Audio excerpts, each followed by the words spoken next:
In March 2011, a devastating earthquake and tsunami caused a meltdown at Japan's Fukushima nuclear power plant, prompting worldwide panic about radioactive fallout. Over 100 similar reactors in the US, some in earthquake zones or close to major cities, are now reaching the end of their working lives. Yet the nuclear industry wants to keep them running. Is America heading straight for nuclear catastrophe?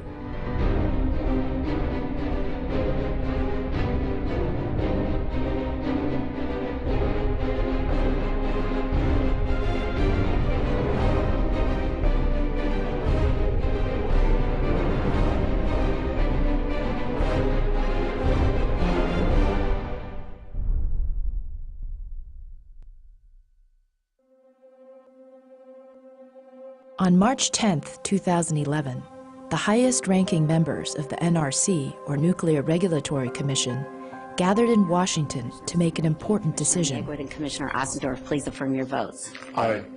In a unanimous vote, the NRC approves a 20-year license extension for the controversial Vermont Yankee nuclear power plant.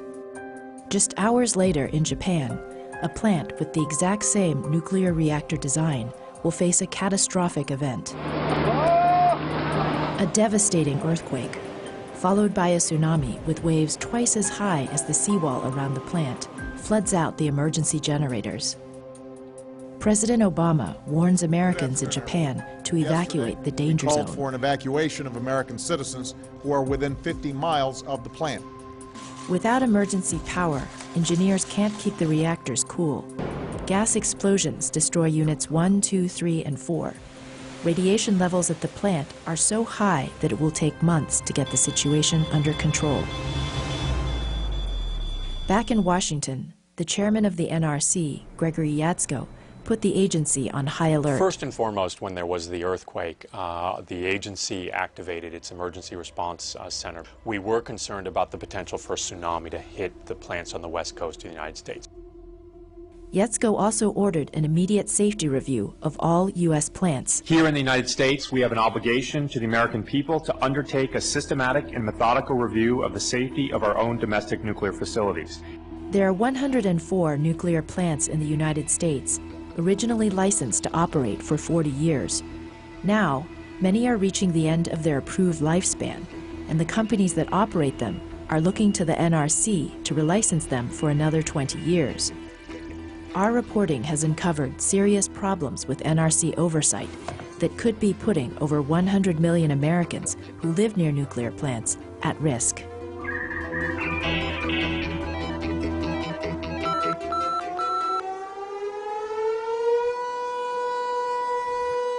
This siren tests the emergency alert system in the town surrounding the Vermont Yankee nuclear power plant. A series of dramatic equipment failures at the plant have put Vermonters on edge. The most dramatic of which was the collapse of a cooling tower in 2007. Spewing cooling water all over the backyard. It wasn't radioactive, but that wasn't the point. The point was it's a component of a nuclear power plant that was allowed to degrade to the degree where it actually fell down. And that one picture went viral around this state, and almost overnight, the support that this company had received since the day they bought the plant in 2002 evaporated. Bob Stannard, a former state legislator, says he was once pro-nuke, but changed his mind after seeing these photos. He's now a lobbyist for a local advocacy group. A corporation that would allow this to happen to a plant when they're under the microscope and the white-hot light of review, not only from the NRC, but from the state of Vermont. I went to my wife and said, I've got to go back to lobbying. I owe it to my grandchildren who weren't born at that time to do what I can to close this plant down. This picture, we believe, was taken by an employee of Vermont Yankee and was smuggled out to a nuclear safety advocate who released it to the public. Bob Audette, a longtime reporter with the Brattleboro Reformer, says the company that runs the power plant, Entergy, initially hid the extent of the damage from the public, raising questions about their operating procedures. They're doing a cost-benefit analysis. So they're saying, how far can we push this machine? How far can we push this pipe before we replace it, this steam valve, this turbine? How long can the steam dryer last? Should we replace it ahead of time, or can we push it even farther just to save money? And the cooling tower collapse wasn't the only serious equipment failure, according to Vermont's Attorney General William Sorrell. In 2004, poor maintenance on one of the plant's electrical systems caused a serious fire in the turbine building, forcing the plant into emergency shutdown. Then, in 2009, in a series of state hearings on the condition of the plant, Vermont officials asked Entergy if underground pipes at the plant could be leaking radioactively contaminated water. Time after time, Entergy executives testified that they had no underground pipes. They were on record repeatedly as denying the existence of underground pipes carrying radioactive materials. But in January of 2010, water contaminated with radioactive tritium was found leaking from these underground pipes. Entergy backtracked, telling Vermont's Attorney General that while they didn't have underground pipes, they did have a network of buried pipes. Sorry, we've said this to you in the past, including under oath, but that was incorrect information, misleading information, and sorry. Attorney General Sorrell opened up a 17-month investigation. In a deposition videotaped for a later lawsuit, former Executive Vice President Curtis Hebert admitted that the company misled state officials. Testimony that was given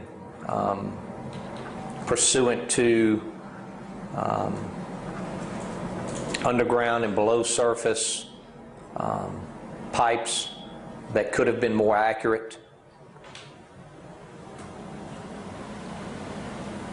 Just a general management breakdown is how I would describe it. Shame on a multi-billion-dollar-a-year corporation if they cannot articulate clearly. And if they can't, that doesn't mean that you give them a pass and say, oh, mistake on your part. I mean, you want absolute credibility and clarity from those that operate nuclear power plants. Vermont Yankee had to remove and treat more than 300,000 gallons of radioactively contaminated water. By now, the state's governor, attorney general, and legislature joined the groundswell against relicensing. If its board of directors and its management were thoroughly infiltrated by anti-nuclear activists, I do not believe they could have done a better job in destroying their own case. But under U.S. law, only the NRC can decide if a plant is safe. And on the eve of the Fukushima disaster, the NRC approved Vermont Yankee's 20-year license extension. Well, people don't trust the NRC. They think it's the lapdog of the industry, that basically it's there to affirm everything the industry does, and it's too cozy with the industry. It wasn't supposed to be like this. The NRC initially developed an extensive inspection regimen to ensure that aging plants were safe to operate an additional 20 years. But those inspections went awry with the very first nuclear plant that came up for relicensing, Yankee Row in Massachusetts. Over the 30 years of its operation, the reactor vessel has become so embrittled that the vessel is in danger of rupturing. This would most likely result in a large release of radiation to the environment. The NRC's inspections found that the plant's reactor vessel was in need of immediate replacement. Unwilling to spend the money, the company decided to shut the plant down, even before its original license had expired. That was an eye-opener for the nuclear industry. You seek a 20-year extension to your facility, and you end up having to shut down 8 years early.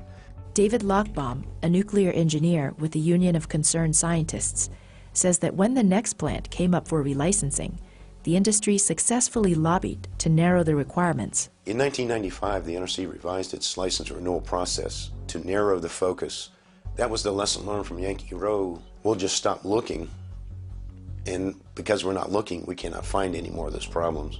The NRC's revised regulations for relicensing would now focus only on the aging management plans provided by the utility itself. It's striking what the NRC does not review.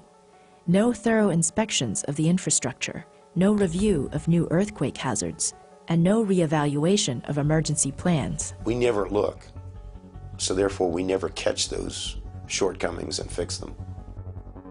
Since then, 71 nuclear plants have applied for relicensing, and every single one has been approved.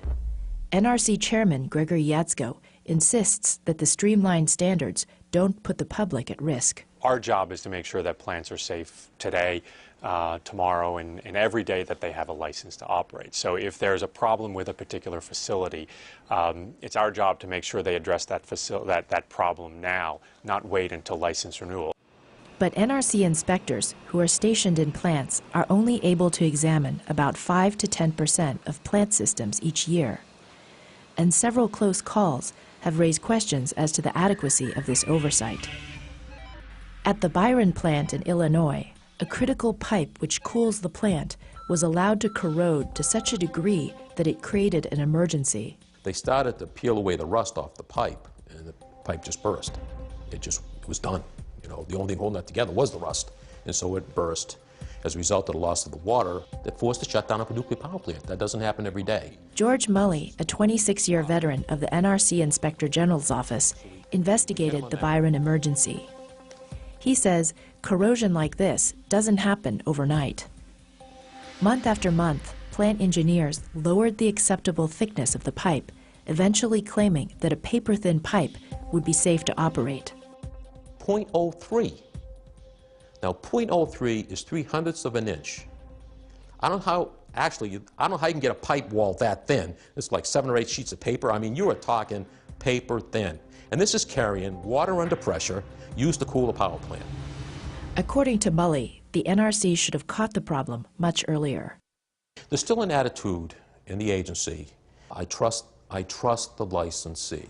Mully says this is a widespread problem at the NRC. I had a manager tell me once on an investigation, I said, you didn't check. This guy was not telling you the truth. You didn't check what he told you. Why is that? Oh, I would never check what a licensee tells me. Well, why is that? Because it's against regulations for licensees to lie to me. In his final report to Congress, Mully criticized the NRC's oversight of the Byron plant. But instead of sending on his findings, his superiors rewrote the report to lay the blame on the utility and kept it from being made public. We asked Chairman Yatzko about the Byron incident. I wouldn't necessarily characterize with the characterization that the pipe burst. As I said, we have pipes that... Well, a worker was scraping rust off of it, and it just scraped right through the rust. Well, again, I think we have a very robust program here to address these issues. There are going to be challenges with corrosion and with other degradation of piping systems. You would hope that at least the Fukushima incident said, you know what, you don't like to think about it, but big things can happen. And you've got to act and you've got to regulate as if big things can happen. In California, one of the most seismically active zones in the world, many think it's only a matter of time until the big one. This may be the facility that, if something does go wrong, could be our Fukushima. Not because of a tsunami, but because of a massive earthquake that could cause catastrophic damage. State Senator Sam Blakesley represents the district that includes the Diablo Canyon nuclear plant, considered the most seismically dangerous in the country. Now, if we're talking about something over a magnitude 7... Blakesley knows the devastating power of earthquakes better than most.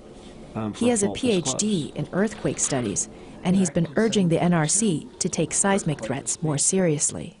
In 2008, he became even more alarmed when a seismologist with the U.S. Geological Survey discovered a new earthquake fault.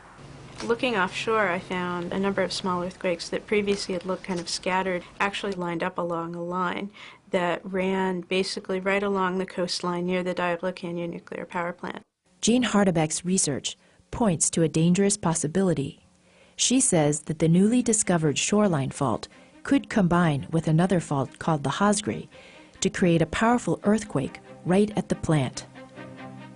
A similar scenario surprised Japanese seismologists at Fukushima. But the owners of Diablo Canyon, Pacific Gas and Electric, say there's nothing to worry about. They say Hardebeck's analysis is flawed and the plant can operate safely for years. Having now completed a very rigorous and thorough feasibility study, I'm both pleased and excited to announce we are officially beginning the process to seek license renewal for the Diablo Canyon facility. I could not understand why the utility was racing to relicense before the seismic information came forward. It was almost as though they were afraid of what they would find. In the wake of the Japanese disaster, Blakesley called for hearings and confronted an NRC official. And we're now in a situation where we have information about a shoreline fault, a new fault in my district, next to my constituents, and you're telling me you're just going to continue business as usual and not delay to get the information before you do your site safety review. And that's unacceptable. The shoreline fault is well below the ground acceleration that the plan is designed to. How do you know that? Based on the scientific studies that have been performed to date. By whom? There was a number of folks that were involved with that. PG&E was a party to that. We expect licensees to do those studies. But relying on information from licensees to determine if a plant is safe may put the public at risk. These PG&E documents, obtained by the Center for Investigative Reporting, reveal that despite their public claims of safety, PG&E's own seismologists have considered the implications of a magnitude 7.2 earthquake along the shoreline fault. This graph shows the ensuing shaking could exceed what the plant is designed to withstand. The problem is, with the magnitude 7.2, you're getting perilously close to the limits of the facility. But in its formal report to the NRC, PG&E sent another graph, this one showing no seismic concerns. They told the NRC that because the shoreline fault is segmented, it can't rupture with nearby faults, and therefore a larger earthquake at the plant is impossible. Hardebeck says that way of thinking doesn't add up. The data I'm looking at, it actually doesn't make sense. The earthquakes along the shoreline fault and very clearly go all the way to the Osprey Fault. PG&E declined our request for an interview, but in a written statement said, Diablo Canyon was designed and constructed with seismic safety in mind, and components of the facility were tested to withstand probable ground motions resulting from nearby faults. We should be asking the question, why isn't that work being done by other seismic organizations which have no direct financial interest or benefit in how or when that data is viewed, reviewed, and interpreted? One of the reasons there isn't that kind of rigorous third-party independent oversight is because the NRC doesn't ask it, doesn't demand it, doesn't seek it. PG&E isn't the only company that has an incentive to minimize earthquake risks. While the industry claims that all its plants are seismically safe, the NRC has recently acknowledged that at least 27 reactors in the U.S. have a known earthquake hazard that is greater than the plant is designed to withstand. Did you know that the Indian Point Energy Center helps power everything you see here and here and here? You might be surprised to know that the plant that tops the list is Indian Point, just outside New York City. Indian Point provides about a quarter of the electricity for New York City and Westchester. The plant's owner, Entergy, has turned to former New York City Mayor Rudy Giuliani as a paid spokesman because Indian Point has some powerful opponents in New York. My position has been for a long time that the plant is risky and the plant should not operate. Governor Cuomo vigorously opposes Indian Point's relicensing. His administration has sued the NRC, alleging the agency is not enforcing its own safety regulations. There is a growing recognition, not just among crazies who wear headbands and play bongs, but a large body of conventional people, like elected officials in states, who are beginning to get nervous about the adequacy of nuclear power to be run safely in this country. Not whether it could be, but whether it will be. We took a boat ride to within a few hundred yards of the plant with attorney Philip Musagas from the environmental group Riverkeeper, which has been working with Governor Cuomo to fight the relicensing of Indian Point. What we're looking at, the two big oval top domes that you see are the two nuclear reactors. Each reactor takes in about 1.2 billion gallons of water a day. One of the things we learned right off the bat, which amazed us, was that the relicensing process, we are not allowed to raise concerns about the risks of the spent fuel pools that hold all the nuclear waste. We're not allowed to raise concerns about the emergency evacuation plan. We're not allowed to raise concerns about terrorism or security. Terrorism is a real concern. The 9/11 Commission found that one of the hijackers, Mohammed Atta, considered targeting a nuclear plant near New York City, believed to be Indian Point. City officials ordered a review of evacuation plans. Barry Scanlon, a former official in the Federal Emergency Management Agency, helped write the review. We found that the plant's plans and evacuation plans and preparedness plans were not adequate to prevent an unacceptable dose of radiation affecting people should there be an event. What we got was people being incredulous that they can't get over the bridge on a rainy day, never mind if there was an evacuation for a nuclear event. If a serious accident were to happen at Indian Point, this is where New York City would handle the crisis. Every hazard that you could imagine or that we could imagine, we have plans for. Kelly McKinney is New York City's Deputy Commissioner for Planning and Preparedness. So this is it. This is the Emergency Operations Center. So here's Amtrak. Here is New Jersey Transit. Here's Metro North Railroad. New York City relies on the NRC's guidelines for evacuation planning should there ever be a serious incident at Indian Point. Those guidelines say only a 10-mile evacuation zone is necessary. If we had a plume of radioactive material directed that was headed toward New York City, it's highly probable that the Health Commissioner would say, get into your homes and close the windows and close the doors, and because as we understand it, those levels are going to drop dramatically very quickly. Philip Musagas says that idea is a fantasy. In Japan, the radioactive plumes and radioactive fallout extended well beyond 12 miles. There are areas, there are villages in Japan now 30, 40, 50 miles away, 60 miles away from the reactors that will most likely be permanently uninhabitable because of the radioactive fallout. Entergy declined our request for an interview, but in a statement said, the company has demonstrated the plant can operate safely for an additional 20 years, and we expect to receive license renewal. I can't comment specifically on Indian Point, but in general, I can just say that our decisions about what is fundamental for safety are not based on considerations of cost. And that's a very clear mandate that we have through our legislation that established the agency. We make decisions about what we think is important for safety. But increasingly, some states are pushing back on the NRC, questioning the agency's decisions. Back in Vermont, the state launched an unprecedented fight to reverse the NRC's relicensing decision. The state Senate voted overwhelmingly to shut the plant down. No question the nuclear power industry, quite apart from Entergy, watching this case very carefully. No question that the federal government's watching it. Entergy, which also owns Vermont Yankee, has sued the state for stepping on the NRC's safety turf. It is a battle between a small state of 600,000 people and a huge government agency and a huge industry that makes billions of dollars every year.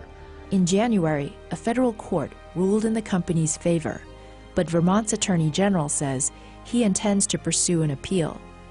The case is expected to go all the way to the U.S. Supreme Court.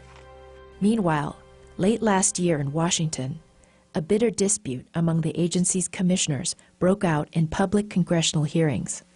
Do you believe that employees have experienced anything that would be considered to be hostile or offensive by the chairman? Yes. Yes. Yes. Yes. Infighting among the NRC's commissioners threatens to keep it from moving quickly on safety reforms after Fukushima. And the American public rightly expects the NRC to redouble its efforts to ensure that our nuclear plants are the safest in the world. But that has not happened. We should be focusing on the work that you have to do, not petty politics and personal ambition. This regulatory agency does not regulate effectively. And until it does, there is no way that the public can have any confidence that plants, whether they're licensed or relicensed, won't have some catastrophic event. No one will benefit from a post-catastrophic event hand-wringing that says, oh, we should have done this and we'll do this better next time. The consequences are unimaginable.